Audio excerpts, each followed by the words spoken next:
Welcome to the Tiger's Den. This is the voice of Cheryl, and I am Toothless Tiger. Today I want to talk about the Second Amendment. In light of the latest mass shootings, it seems that that's the only time that we're concerned about gun control. We have children dying every day, and if we add them up on a monthly basis, I'm sure it would be plenty. It saddens me because we have this argument, and during these arguments, it seems like we, who have nothing but civil rights, want to take away a constitutional right. I don't argue who's right or who's wrong. It does not matter to me. But what I do say is, do you know what the Second Amendment says and what it doesn't say? If not, I'd like to share it with you. But before I do, I'd like for you to understand that I am a natural born, full life American woman, organic to the land. I have Moorish blood running through my veins. Moorish blood means the people that we call Negroes, blacks, coloreds, Indians, Puerto Ricans, Mexicans, even Italians, Hispanics, Canadians. Some would disagree, and that's okay.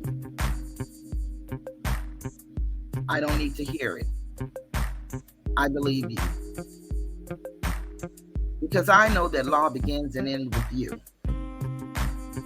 But I know that I came here to uplift fallen humanity and to help my people understand, understand, and overstand so many things that have been kept from us by a system who wants to destroy us. So if you're willing, you don't have to read. I'll do it for you. Here I go. Second Amendment. The Second Amendment of the United States Constitution reads, "A well-regulated militia being necessary to the security of a free state, the right of the people to keep and bear arms shall not be infringed."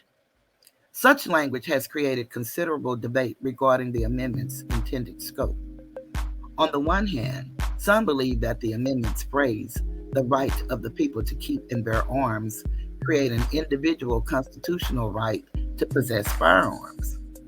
Under this individual right theory, the United States Constitution restricts legislative bodies from prohibiting firearm possession, or, at the very least, the amendment renders prohibitory and restrictive regulation presumptively unconstitutionally. On the other hand, some scholars point to the preparatory language, "a well-regulated militia," to argue that the framers intended only to restrict Congress from legislating away a state's right to self-defense. Scholars call this theory the collective rights theory. A collective rights theory of the Second Amendment asserts that citizens do not have an individual right to possess guns, and that local, state, and federal legislative bodies therefore possess the authority to regulate firearms without implicating a constitutional right. And therein lies the problem. I added that line. In 1939, the U.S. Supreme Court considered the matter in United States v. Miller, 307 U.S. 174. There, the court adopted a collective rights approach, determining that Congress could regulate a sawed-off shotgun which moved in interstate commerce under the National Firearms Act of 1934, because the evidence did not suggest that the shotgun has some reasonable relationship to the preservation or efficiency of a well-regulated militia. The court then explained that the framers included the Second Amendment to ensure the effectiveness of the military. This precedent stood for nearly 70 years until 2008, when the U.S. Supreme Court revisited the issue in the case of District of Columbia v. Heller, 478 F3D 370. The plaintiff in Heller challenged the constitutionality of a Washington, D.C. law which prohibited the possession of handguns. In a 5-4 decision, the court struck down the D.C. handgun-based ban as violative of that right. The court meticulously detailed the history and tradition of the Second Amendment at the time of the Constitutional Convention and proclaimed that the Second Amendment established an individual right for U.S. citizens to possess firearms. The court carved out Miller as an exception to the general rule that Americans may possess firearms, claiming that law-abiding citizens cannot use sawed-off shotguns for any law-abiding purpose. Similarly, the court in dicta stated that firearm regulations would not implicate the Second Amendment if the weaponry cannot be used for law-abiding purposes. Further, the court suggested that the United States Constitution would not disallow regulations prohibiting criminals and the mentally ill from firearm possession. In 2010, the court further strengthened Second Amendment protections in McDonald v. City of Chicago, 567 F3D 856.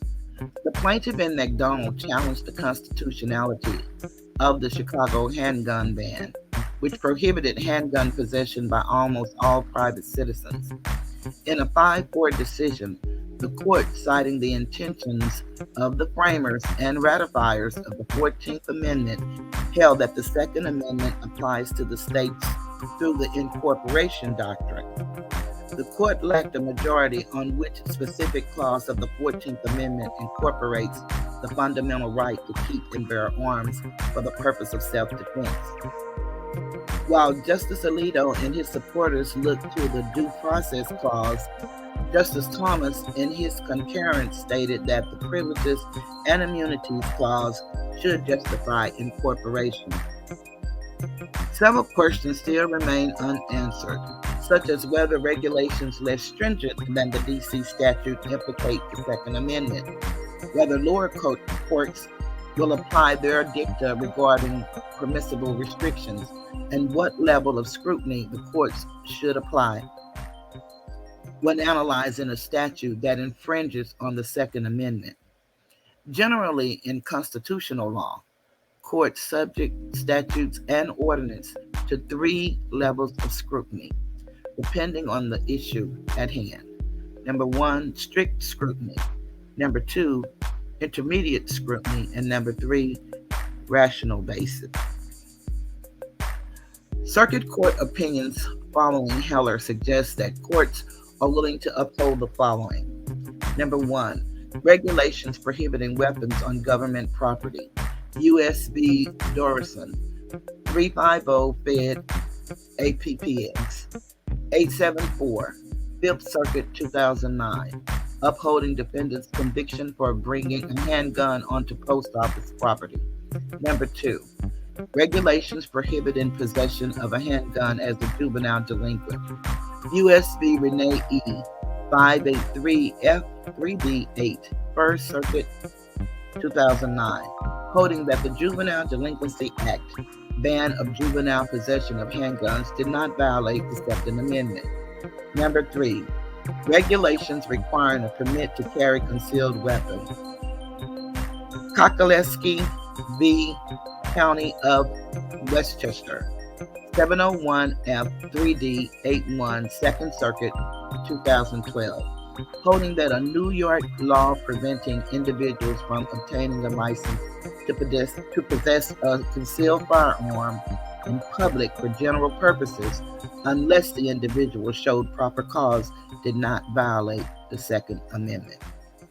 More recently, the U.S. Supreme Court reinforced its Heller ruling in Catano v. Massachusetts, 136 SCT 1027, 2016. The court struck down a Massachusetts statute which prohibited the possession or use of stun guns by finding that stun guns are protected under the Second Amendment. While ruling largely on the reasoning of Heller, the opinion was per curiam and therefore did not significantly add to Second Amendment jurisprudence. In 2020, the Second Circuit in New York State Rifle and Pistol Association v. Beach upheld the New York law which requires handgun applicants to show a proper cause for the issuance of the handgun license.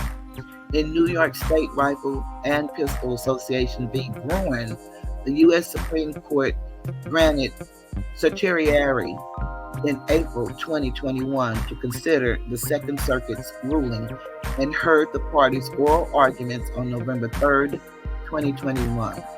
Some commenters believe that the court will strengthen the Second Amendment and limit states' ability to regulate firearms.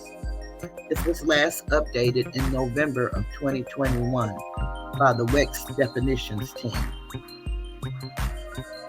So, you can read this for yourself, you can listen and take notes, and you can wonder and think about what do you think or where do you stand on the Second Amendment and gun rights. The only time I've ever seen gun buyback was in our neighborhoods. I've never seen it in any other neighborhood outside of the ones that they call the hood, where the majority of the people are Asiatic Americans. So perhaps, in other states, you guys have seen different. But I think that we should really consider what is happening today, how people respond in situations like road rage, carjackings, people kicking in your doors, robbing your homes. I think we should really consider. And then I think that each one should look at their state laws, because everybody believes that a convicted felon can never, ever in life again have possession of a firearm. And that is not true. You have to look at the laws of your state and see the time limit that a convicted felon can no longer have possession of a gun, because there are some time frames that would allow a convicted felon to possess a firearm. So I think that you should do a little research.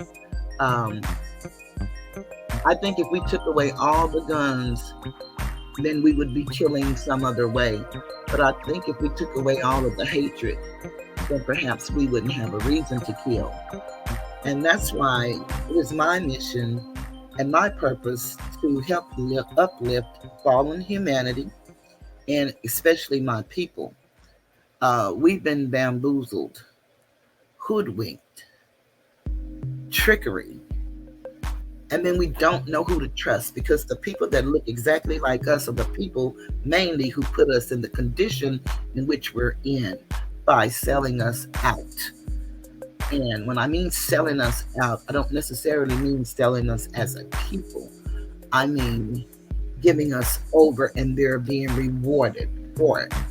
So with that being said, I would just like for you to really, don't take my word for anything. Research, take notes, and define things for yourself, because law truly does begin and end with you. We are full life, natural, breathing human beings. We are not contracts or corporate fictions. We are full life, breathing men and women.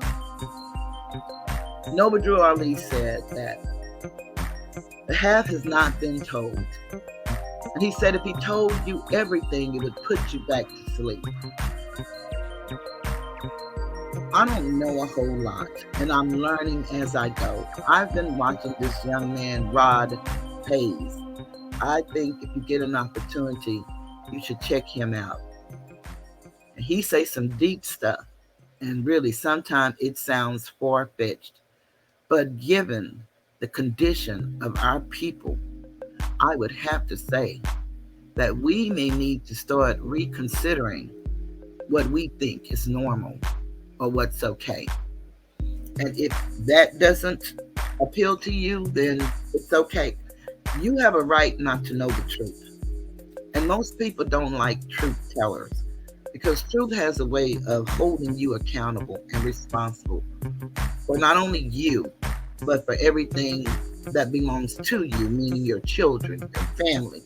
And we are families, and we used to be about family, and we want to get back to family.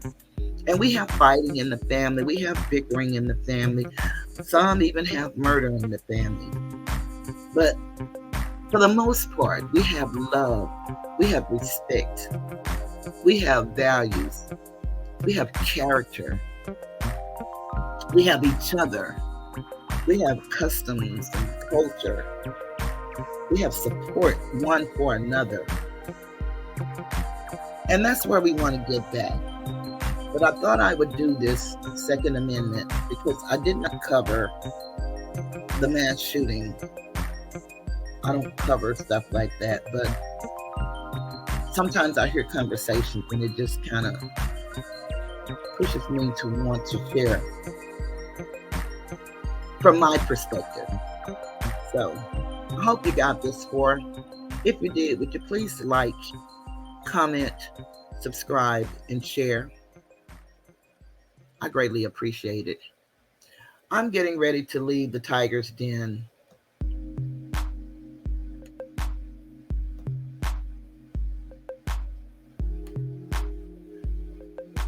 Goodbye.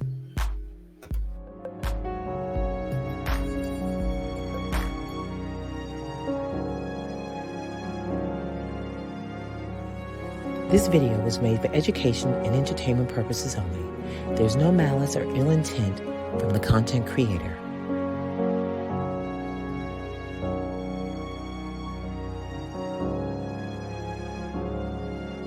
So please like, share, and subscribe, and have a great evening. Good night.